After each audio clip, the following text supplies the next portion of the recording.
বিসমিল্লাহির রহমানির রহিম। দয়াময় পরম দয়ালু আল্লাহর নামে। সাব্বাহা লিল্লাহি মা ফিস সামাওয়াতি ওয়া মা ফিল আরদি ওয়া হুয়াল আজিজুল হাকীম।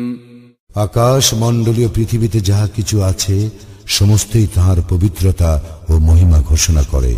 তিনি পরাক্রমশালী, প্রজ্ঞাময়। هو الذي أخرج الذين كفروا من أهل الكتاب من ديارهم لأول الحشر ما ظننتم أن يخرجوا وظنوا أنهم مانعتهم حصونهم من الله فأتاهم الله من حيث لم يحتسبوا وقذف في قلوبهم الرعب يخربون بيوتهم بأيديهم وأيدي المؤمنين فاعتبروا يا أولي الأبصار। তিনি কিতাবীদের মধ্যে যাহারা কাফির তাহাদেরকে প্রথমবার সমবেতভাবে তাহাদের আবাসভূমি হইতে বিতাড়িত করিয়াছিলেন। তোমরা কল্পনাও করো নাই যে উহারা নির্বাসিত হইবে, এবং উহারা মনে করিয়াছিল উহাদের দুর্গগুলি উহাদেরকে রক্ষা করিবে আল্লাহ হইতে। কিন্তু আল্লাহর শাস্তি এমন এক দিক হইতে আসিল যাহা ছিল উহাদের ধারণাতীত, এবং উহাদের অন্তরে তাহা ত্রাসের সঞ্চার করিল। উহারা ধ্বংস করিয়া ফেলিল নিজেদের বাড়িঘর নিজেদের হাতে এবং মুমিনদের হাতেও। অতএব হে চক্ষুষ্মান ব্যক্তিগণ, তোমরা উপদেশ গ্রহণ করো। ولولا أن كتب الله عليهم الجلاء لعذبهم في الدنيا ولهم في الآخرة عذاب النار। আল্লাহ উহাদের নির্বাসনের সিদ্ধান্ত না করিলে উহাদেরকে অবশ্যই পৃথিবীতে শাস্তি দিতেন, পরকালে উহাদের জন্য রহিয়াছে জাহান্নামের শাস্তি। ذلك بأنهم شاقوا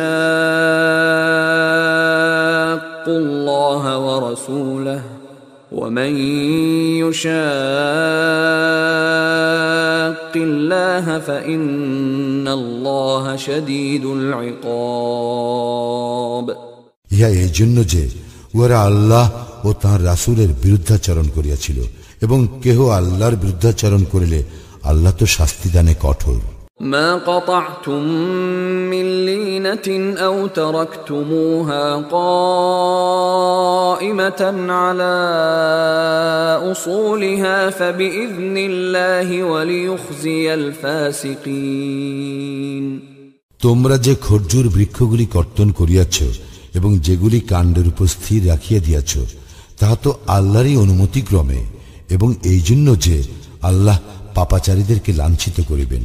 وما أفاء الله على رسوله منهم فما أوجفتم عليه من خيل ولا ركاب ولكن الله يسلط رسله على من يشاء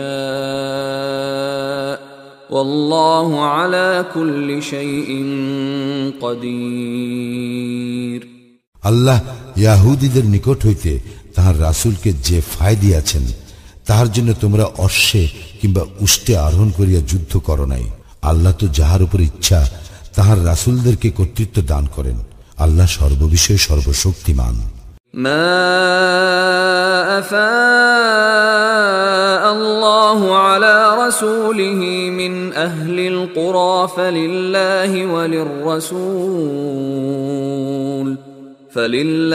وللرسول ولذي القربى واليتامى والمساكين وابن السبيل كي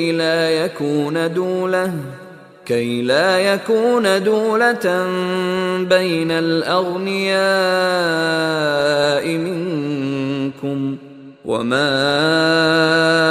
آتاكم الرسول فخذوه وما نهاكم عنه فانتهوا واتقوا الله إن الله شديد العقاب। আল্লাহ জনপদবাসীদের নিকট হইতে তাহার রাসূলকে যে ফায় দিয়াছেন তাহা আল্লাহর, তাহার রাসূলের স্বজনগণের, ইয়াতীমদের, অভাবগ্রস্ত ও পথচারীদের, যাহাতে তোমাদের মধ্যে যাহারা বিত্তবান কেবল তাহাদের মধ্যেই ঐশ্বর্য আবর্তন না করে। রাসূল তোমাদেরকে যাহা দেয় তাহা তোমরা গ্রহণ করো, এবং যাহা হইতে তোমাদেরকে নিষেধ করে তাহা হইতে বিরত থাকো, এবং তোমরা আল্লাহকে ভয় করো। আল্লাহ তো শাস্তি দানে কঠোর। للفقراء المهاجرين الذين أخرجوا من ديارهم وأموالهم يبتغون فضلا من الله ورضوانا وينصرون الله ورسوله أولئك هم الصادقون। এই সম্পদ অভাবগ্রস্ত মুহাজির গণের জন্য, যারা নিজেদের ঘরবাড়ি ও সম্পত্তি হইতে উৎখাত হইয়াছে, তারা আল্লাহর অনুগ্রহ ও সন্তুষ্টি কামনা করে এবং আল্লাহ ও তাঁর রাসূলের সাহায্য করে, উহারাই তো সত্যাশ্রয়ী। والذين تبوأوا الدار والإيمان من قبلهم يحبون من هاجر إليهم ولا يجدون في صدورهم حاجة مما أوتوا ويؤثرون على أنفسهم ولو كان بهم خصاصة ومن يوق شح نفسه فأولئك هم المفلحون। আর তাহাদের জন্য মুহাজিরদের আগমনের পূর্বে যাহারা এই নগরীতে বসবাস করিয়াছে ও ঈমান আনিয়াছে, তাহারা মুহাজিরদেরকে ভালোবাসে এবং মুহাজিরদেরকে যাহা দেওয়া হইয়াছে তাহার জন্য তাহারা অন্তরে আকাঙ্ক্ষা পোষণ করে না। আর তাহারা তাহাদেরকে নিজেদের উপর অগ্রাধিকার দেয়, নিজেরা অভাবগ্রস্ত হইলেও। যাহাদেরকে অন্তরে কার্পণ্য হইতে মুক্ত রাখা হইয়াছে তাহারাই সফল কাম। والذين جاءوا من بعدهم يقولون ربنا اغفر لنا ولإخواننا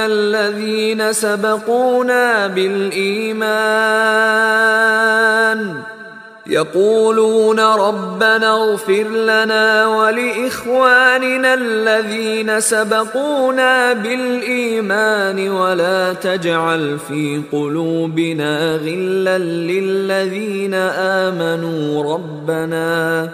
ربنا إنك رؤوف رحيم। যাহারা উহাদের পরে আসিয়াছে তাহারা বলে, হে আমাদের প্রতিপালক, আমাদেরকে এবং ঈমানে অগ্রণী আমাদের ভ্রাতাগণকে ক্ষমা করো এবং মুমিনদের বিরুদ্ধে আমাদের অন্তরে বিদ্বেষ রাখিও না। হে আমাদের প্রতিপালক, তুমি তো দয়াদ্র, পরম দয়ালু। ألم تر إلى الذين نافقوا يقولون لإخوانهم الذين كفروا من أهل الكتاب لئن أخرجتم لنخرجن معكم ولا نطيع فيكم أحدا أبدا وإن قوتلتم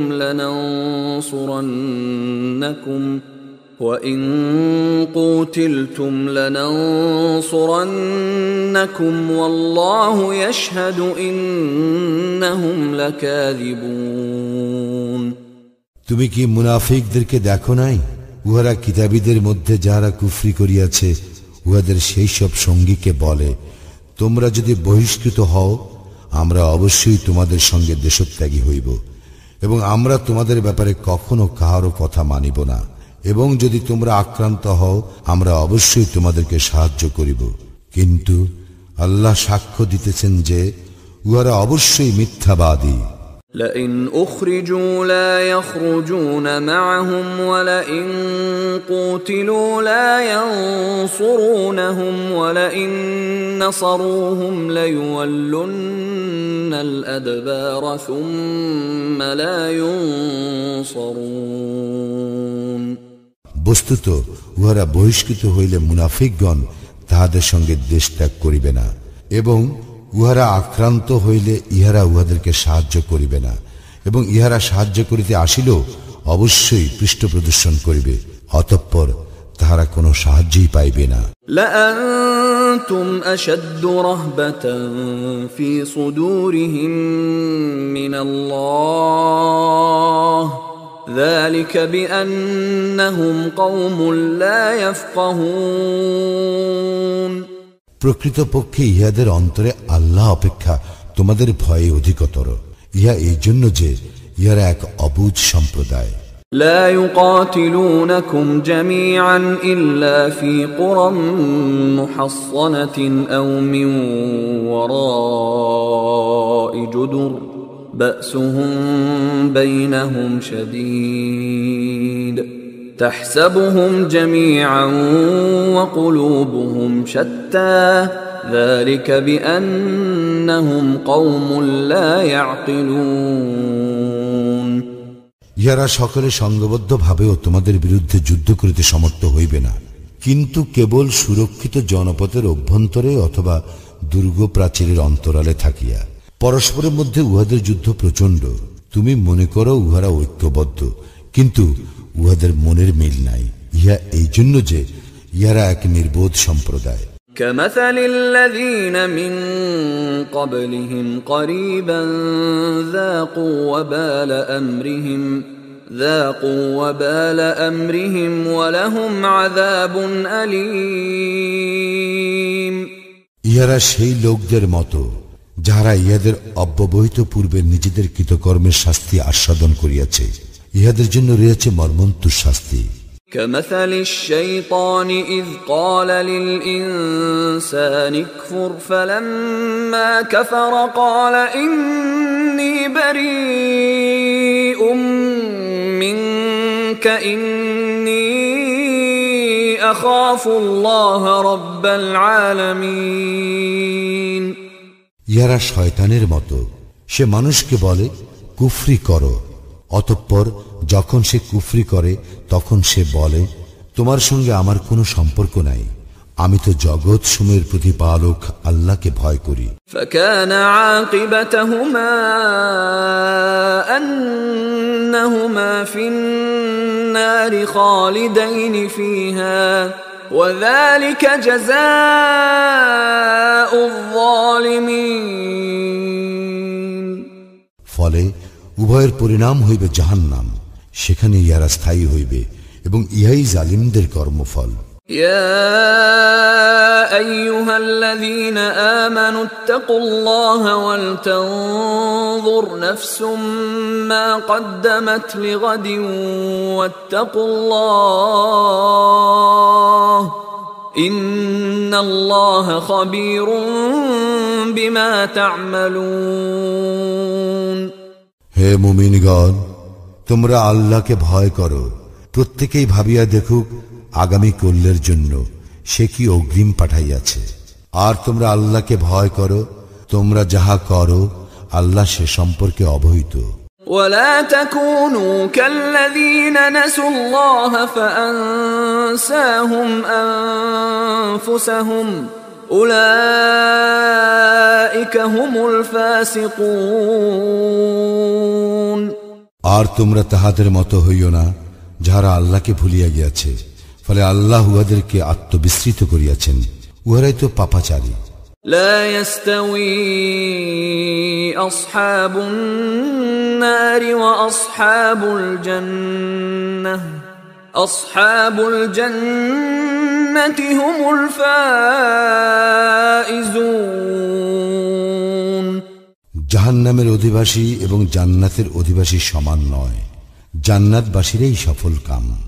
لو أنزلنا أنزلنا هذا القرآن على جبل لرأيته خاشعا متصدعا من خشية الله وتلك الأمثال نضربها للناس لعلهم يتفكرون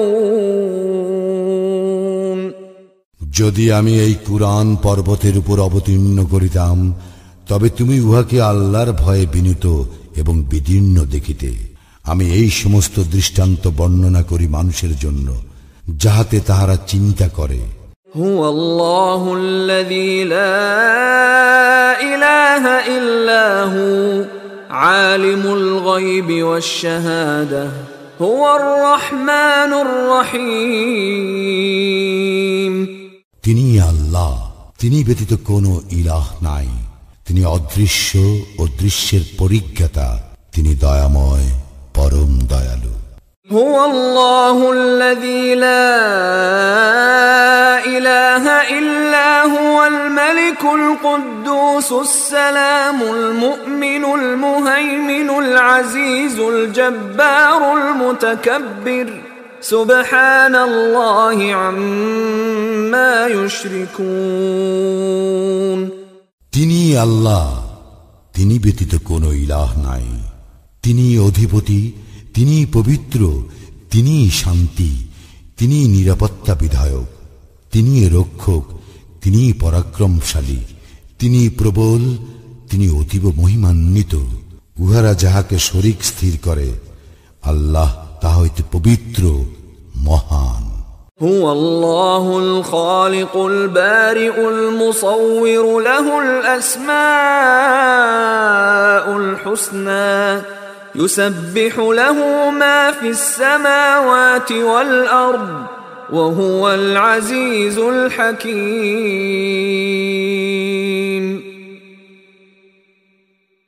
তিনি আল্লাহ, সৃজনকর্তা, উদ্ভাবনকর্তা, রূপদাতা। তাহারই সকল উত্তম নাম। আকাশ মণ্ডলীয় পৃথিবীতে যাহা কিছু আছে সমস্তই তাহার পবিত্রতা ও মহিমা ঘোষণা করে। তিনি পরাক্রমশালী, প্রজ্ঞাময়।